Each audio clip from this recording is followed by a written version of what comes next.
नमस्कार दोस्तों, एक बार फिर से आप सभी का स्वागत है हमारे यूट्यूब चैनल स्टडी एडवांस रफ्ता रफ्ता पर।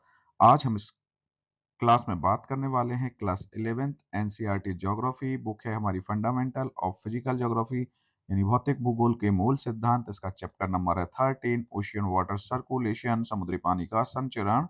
इसमें हम बात करेंगे आज ओशियन करंट के मैप वर्क की। अब हमारा जो ओशियन करंट है उसको हमने दो भागों में डिवाइड कर रखा है, एक है कोल्ड करंट और एक है वार्म करंट। तो आज हम कोल्ड करंट और वार्म करंट दोनों के बारे में देखेंगे मैप वर्क में महेश सर के द्वारा। अगर आप हमारे चैनल पर नए हैं तो प्लीज हमारे चैनल को सब्सक्राइब कीजिए, लाइक कीजिए, शेयर कीजिए। हमारा चैनल है study advance Rafta Rafta. Please subscribe my channel. तो चलिए हम बात करते हैं मूवमेंट ऑफ चैप्टर 13 का। चैप्टर है हमारा मूवमेंट ऑफ ओशियन वाटर। इसमें बात करेंगे हम ओशियन करंट की। सबसे पहले हम बात करने वाले हैं कोल्ड करंट की। जैसा कि हमने बात की थी कि हमने ओशियन करंट को दो भागों में बांटा है, कोल्ड और हॉट। तो अब इस स्लाइड में हम बात करेंगे ocean cold current. Ocean cold current जो हमारे सिलेबस में दे रखा है 11th में की ज्योग्राफी में, वो है हम्बोल्ट करंट है, हम्बोल्ट कोल्ड करंट, जिसको कि हम कहते हैं पेरुवियन कोल्ड करंट भी के नाम से भी जानते हैं। अगला है कैलिफोर्निया करंट, फिर है Falkland current, Canaries current, west west Australian current, Oyashio और लेब्राडोर। ये सारी की सारी जो ओशियन करंट हैं ये कोल्ड ओशियन करंट हैं। तो वन बाय वन हम इनकी एक एक करके बात करते हैं। सबसे पहले हम बात करते हैं हम्बोल्ट करंट। हम्बोल्ट करंट जिसको कि हम पेरुवियन करंट के नाम से भी जानते हैं, जो कि एल नीनो या लानिनो के लिए जिम्मेदार होता है। तो ये कहाँ पर है, इसके बारे में बात करेंगे कि ये कहाँ पर मैप में ये कहाँ पर पाया जाता है, जिसको हम कह रहे हैं हम्बोल्ट। देखो हम्बोल्ट जो कोल्ड करंट है, हम्बोल्ट कोल्ड करंट है, ये प्रशांत महासागर में जो बहने वाली एक ठंडी और कल कम लवणता यानी लो सैलिनिटी वाली एक जलधारा है। ये दक्षिण अमेरिका के पश्चिमी तट के साथ साथ चिली के दक्षिण सिरे से उत्तर पूर्वी तक उत्तर की ओर बहती है। इस धारा को हम पेरुवियन धारा या पेरू धारा के नाम से भी जानते हैं। देखो ये यहाँ पर ये जो स्टार्ट होती है कौन सी हमारी भाई, हम्बोल्ट की जो जलधारा है वो चिली के दक्षिण से स्टार्ट होती है। तो यहाँ पर ये जो हमारा कंट्री है ये चिली है। तो चिली के यहाँ से दक्षिण में यहाँ से ये स्टार्ट होती है पेरुवियन, जिसको हम्बोल्ट कोल्ड करंट कहते हैं। और ये इस तरह से प्रवाहित होती हुई कहाँ चली जाती है, पेरू के तट पर। कहाँ चली जाती है, पेरू के तट पर। और पेरू में कहाँ तक जाती है, उत्तरी पेरू तक। तो यहाँ पर जो करंट पाया जाता है ये जिसको हम कहते हैं हम्बोल्ट कोल्ड करंट या पेरुवियन कोल्ड करंट। तो यहाँ पर जो करंट देखने को मिलता है यहाँ पर, ये है हमारा भाई कौन सा है, हम्बोल्ट कोल्ड करंट। कौन सा है, हम्बोल्ट कोल्ड करंट, जिसको हम पेरू कोल्ड करंट के नाम से भी जानते हैं। अगला है हमारा कैलिफोर्निया कोल्ड करंट। यहाँ पर यूएसए में, ये है हमारा कैलिफोर्निया स्टेट, किसके अंदर, यूएसए के अंदर। यहाँ से जो ठंडे पानी की जलधारा उत्तर से दक्षिण की तरफ प्रवाहित होती है, ये इसको हम कहते हैं कैलिफोर्निया करंट। कौन सा करंट के नाम से जानते हैं, कैलिफोर्निया करंट। अगला है हमारा फॉकलैंड करंट। कौन सा है भाई, फॉकलैंड करंट की हम बात करें तो फॉकलैंड करंट है, ये है हमारा अंटार्कटिक महासागर की एक जो ठंडी जलधारा है, जो दक्षिणी अमेरिका के पूर्वी तट पर बहती है। कहाँ पर बहती है, दक्षिणी अमेरिका के पूर्वी तट पर ये प्रवाहित होती है। इसका दूसरा नाम है मॉल्बिनास करंट भी इसको कहते हैं। कौन सा, मॉल्बिनास करंट कहते हैं। तो यहाँ पर ये अर्जेंटीना वाला जो तट है, ये तट इसको हम कहते हैं दक्षिण अमेरिका का कौन सा है, पूर्वी तट है। तो यहाँ पर जो ओशियन करंट जो प्रवाहित होता है यहाँ पर, इसको हम कहते हैं फॉकलैंड कोल्ड करंट के नाम से जानते हैं। फॉकलैंड कोल्ड करंट है, ये अंटार्कटिका में अंटार्कटिक महासागर में ही प्रवाहित होता है और ये एक ठंडी जलधारा है। यहाँ पर नेविगेशन करना बहुत मुश्किल हो जाता है। और ये कहाँ पर, भूमध्य रेखा की तरफ जाती है, अर्थात ध्रुव से, दक्षिणी ध्रुव से कहाँ जा रही है, भूमध्य रेखा की तरफ। तो यहाँ पर जो प्रवाहित होता है कोल्ड करंट, इसको हम फॉकलैंड कोल्ड करंट के नाम से जानते हैं। अगला है हमारा, वो है हमारा जो कोल्ड करंट है उसको कैनरीज करंट के नाम से हम जानते हैं। किसके नाम से, कैनरीज करंट। और जो कैनरीज करंट है ये अटलांटिक महासागर की भी एक ठंडी जलधारा है। और ये जलधारा ये बहती है उत्तरी अफ्रीका के पश्चिमी तट और स्पेन के तट के में जो दक्षिण का जो तापमान है उसको कम कर देती है। देखो यहाँ पर ये है हमारा किसका भाई, उत्तरी अफ्रीका का पश्चिमी तट, उत्तरी अफ्रीका है, उत्तरी अफ्रीका का ये पश्चिमी तट। यहाँ पर जो कोल्ड करंट है प्रवाहित होता है इसको कैनरीज कहते हैं। क्या कहते हैं, कैनरीज कोल्ड करंट के नाम से इसको जाना जाता है। तो यहाँ पर जो करंट जलधारा ठंडी जलधाराएं प्रवाहित होती है उसको कैनरीज कोल्ड करंट कहते हैं। और इस कैनरीज कोल्ड करंट के कारण ही यहाँ पर विश्व का सबसे बड़ा रेगिस्तान देखने को मिलता है, जिसको सहारा का डेजर्ट कहते हैं। क्या कहते हैं? सहारा का डेजर्ट। अगला है हमारा वेस्ट ऑस्ट्रेलियन करंट। ये ऑस्ट्रेलिया है हमारा, यहाँ पर ये ऑस्ट्रेलिया का ये जो वाला पार्ट है ये वेस्ट पार्ट है। यहाँ पर जो कोल्ड करंट प्रवाहित होता है इसको वेस्ट ऑस्ट्रेलियन कोल्ड करंट के नाम से जाना जाता है, ये वाला। फिर हम बात करें ओयाशियो की। ओयाशियो जो जलधारा है ये प्रशांत महासागर, उत्तरी प्रशांत महासागर में प्रवाहित होती है। कहां पर? उत्तरी प्रशांत महासागर में ये प्रवाहित होती है।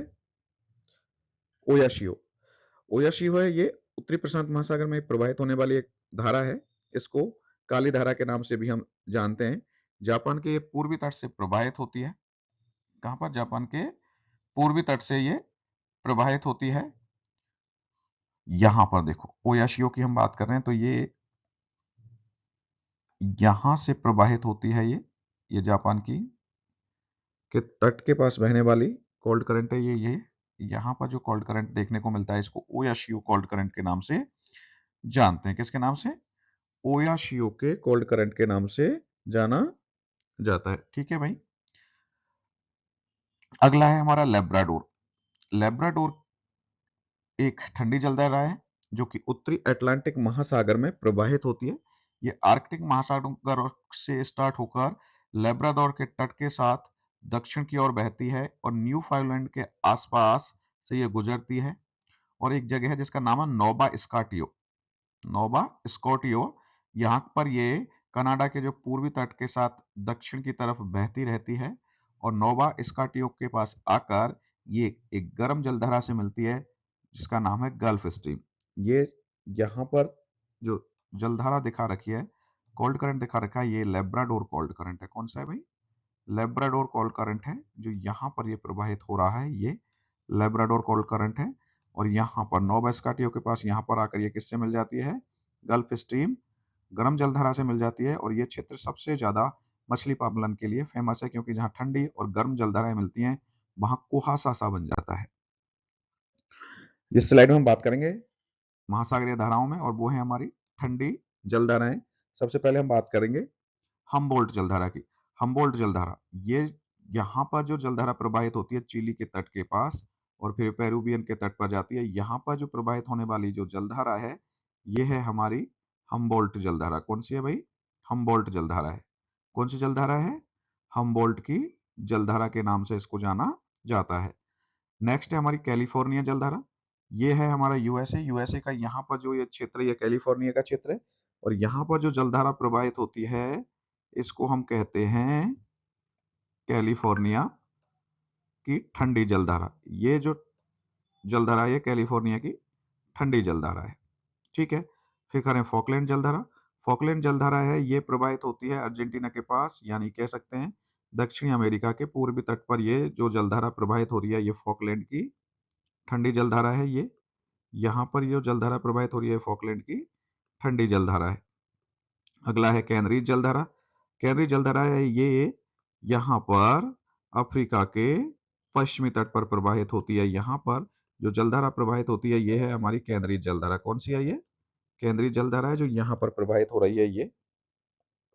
फिर हम बात करें पश्चिमी ऑस्ट्रेलियन जलधारा की, तो यहाँ पर जो जलधारा ऑस्ट्रेलिया के पश्चिमी तट पर जो जलधारा प्रवाहित होती है ये है पश्चिमी ऑस्ट्रेलियन जलधारा है।